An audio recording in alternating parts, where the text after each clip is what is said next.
For most of human history, death was not a possibility. It was a certainty. Every system, every culture, every belief structure was built around its inevitability. Time mattered because it ended. Decisions carried weight because they could not be undone. Meaning emerged from limitation, and limitation was enforced by the quiet, constant presence of death. It did not need to be explained. It only needed to be expected. But that expectation begins to weaken. Not all at once. At first, life extends. Diseases disappear. Cellular damage is repaired. Organs are replaced before they fail. Aging slows, then stabilizes, then becomes something closer to a condition than a process. Death does not vanish immediately. It retreats. Fewer occurrences, longer intervals, isolated events instead of shared inevitabilities. Something that still exists, but no longer defines the structure of life around it, until eventually a moment arrives that does not announce itself. The last natural death. No signal marks it, no system records it as significant, but after it passes, something fundamental changes not in the body, but in expectation. For the first time in human history, death stops being assumed, and life begins to exist without an ending already written into it. The change does not begin with technology. It begins with expectation. For generations, humans understood life as something that moved toward an ending. Even when death felt distant, it remained part of the structure shaping decisions, priorities, and the way time was experienced. Youth moved forward into age. Plans were made against a horizon that could not be extended indefinitely. But for the first generation born after death begins to recede, that structure never fully forms. They grow up without an internal clock counting down. The future does not feel finite. Time does not carry the same weight because it no longer implies loss. Urgency becomes optional. Long-term thinking stretches beyond anything previous generations could meaningfully relate to. This does not feel unnatural to them. It feels normal. The idea of life ending begins to feel abstract, something historical, something that applied to earlier versions of humanity, not a personal certainty, but a distant concept. And in that shift, something subtle disappears.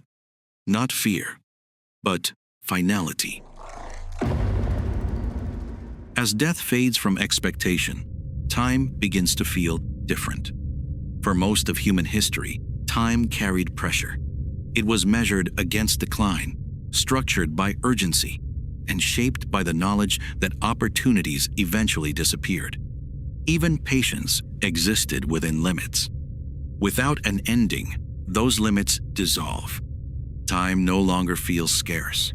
Decisions stretch outward. Delays feel harmless. The future expands into something less defined, not a path, but an open duration without clear boundaries. This alters behavior in subtle ways. Ambition slows. Risk tolerance shifts. Planning becomes less immediate and more indefinite. Projects expand across longer horizons because there is no longer a natural reason to finish quickly. The change is not dramatic. Daily life continues normally. But beneath that normalcy, something essential transforms. Time stops feeling like a resource and begins feeling like an environment, something people live inside rather than move through. And without pressure, movement itself begins to change. As death disappears from expectation, consequence begins to feel different. For most of history, decisions carried irreversible weight. Time-limited revision, mistakes endured, regret shaped behavior because some outcomes could not be undone. Responsibility was inseparable from finality.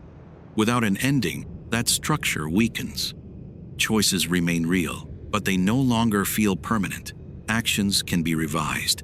Paths can be restarted. Outcomes can be adjusted across timeframes that stretch indefinitely forward. The pressure once created by limitation begins to dissolve. At first, this feels liberating. People experiment more freely. Risk becomes manageable because recovery always feels possible. Long-term consequences begin to feel negotiable rather than fixed.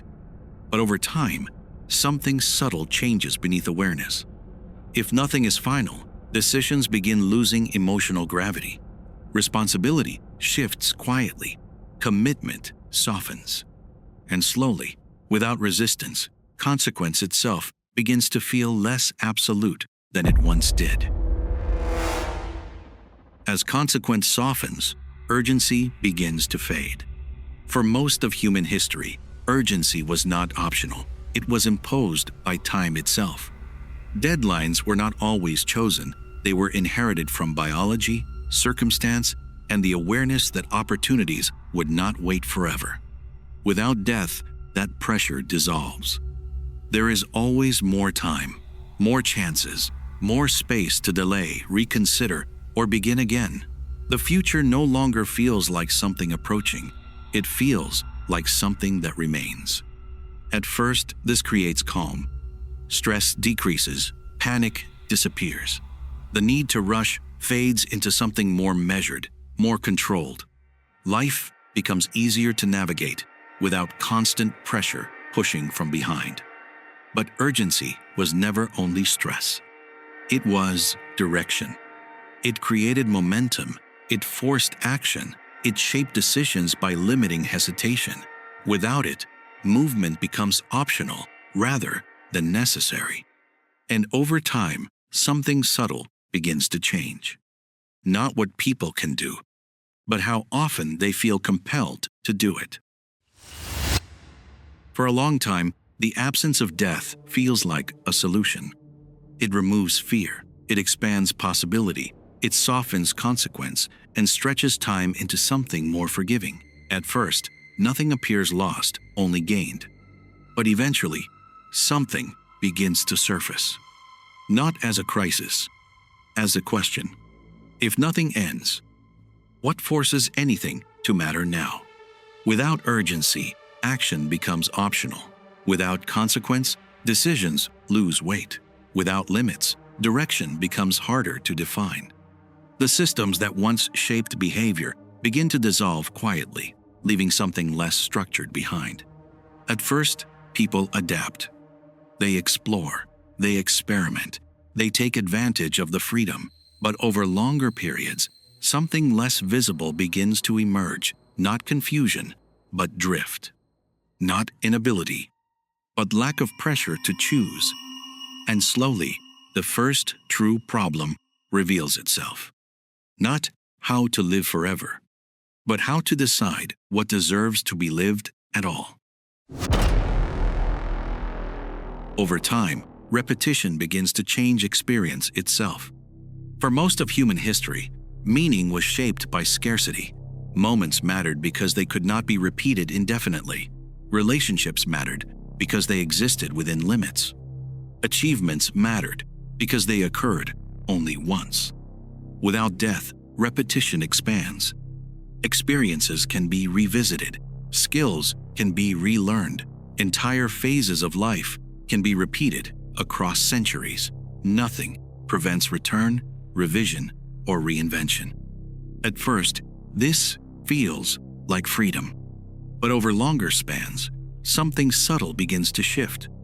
When everything can happen again, fewer things feel urgent enough to matter deeply. Familiarity accumulates, novelty weakens, emotional intensity softens as experiences lose their singularity. The change is gradual. Life does not feel empty, but meaning begins to feel thinner, not absent, but diffused across time frames too large to hold it in place. And slowly, without crisis, significance begins to fade into continuity. As time extends without limit, memory begins to accumulate. At first, this feels like richness. More experiences, more knowledge, more connections, layered across decades than centuries. Identity becomes deeper, more complex, more informed by everything that has been lived. But accumulation does not remain neutral. Memories do not disappear. They stack, they overlap, they compete for relevance inside a mind that was never designed to hold infinity. The past grows heavier, not because it is painful, but because it never clears. Moments that once would have faded remain present. Relationships that would have ended continue echoing. Versions of the self that would have been left behind remain accessible. Over time, something begins to shift. The present becomes harder to isolate. The past becomes harder to release. Identity stretches across too many layers to feel singular or grounded. And slowly, without collapse, memory stops feeling like something you carry. It begins to feel like something that carries you. At first, the idea feels unthinkable. After everything humanity built to escape death, why would anyone choose to return to it? But over time, the question begins to surface quietly, not out of despair, out of completion. For some, endless continuation begins to feel less like freedom and more like extension without resolution. Experiences accumulate, meaning thins. Memory grows heavy. And eventually, a different kind of desire appears. Not to escape life, but to finish it. This is not framed as failure. It becomes a choice. A final boundary reintroduced by those who no longer feel shaped by time, but suspended inside it. The option to end becomes something rare, deliberate, and deeply considered, not driven by urgency, but by the absence of it. And slowly, without spectacle, the first individuals begin choosing an ending in a world that no longer requires one. As voluntary endings become understood, something unexpected begins to happen. Meaning, returns. Not in the same form it once held, shaped by inevitability and fear, but in a quieter, more deliberate way. The possibility of ending reintroduces boundaries into a world that had lost them. Decisions regain weight. Moments regain sharpness. Experiences regain urgency not because they must end, but because they can. This changes how people live. Time becomes defined again, not by biology, but by intention. Commitments deepen, relationships sharpen. The present begins to feel clearer against the horizon of a chosen future.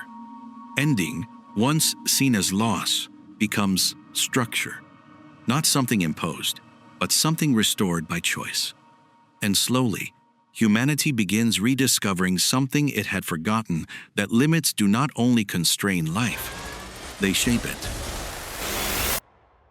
As chosen endings become more common, humanity begins to divide. Not by wealth, not by geography, but by relationship to time. Some choose limits. They define their lives with intention, setting boundaries that restore urgency and meaning. They accept an ending not as necessity, but as structure. For them, life becomes sharper, more focused, more deliberate. Others refuse. They remain within endless continuity, valuing expansion over definition. To them, limiting existence feels unnecessary, even regressive. Why impose an ending when experience can continue indefinitely? Neither choice is forced. Neither is universally accepted. And over time, these two approaches begin to shape different cultures. One built around depth, finality, and commitment. The other around continuity, exploration, and infinite extension. The divide is not hostile, but it is real. And for the first time, humanity is no longer unified by a shared condition of life. It is divided by how or whether it chooses to end it. When death is no longer inevitable, it does not disappear. It changes. For most of history, death shaped life through certainty. It imposed urgency, defined meaning, and created the structure within which every human story unfolded. Its power came not from choice, but from inevitability. Without inevitability, something shifts. Death becomes intentional, no longer an interruption, but a boundary introduced deliberately by those who decide their lives have reached completion. Not an escape from existence, but a conclusion shaped by reflection, memory, and time. This does not return humanity to what it once was.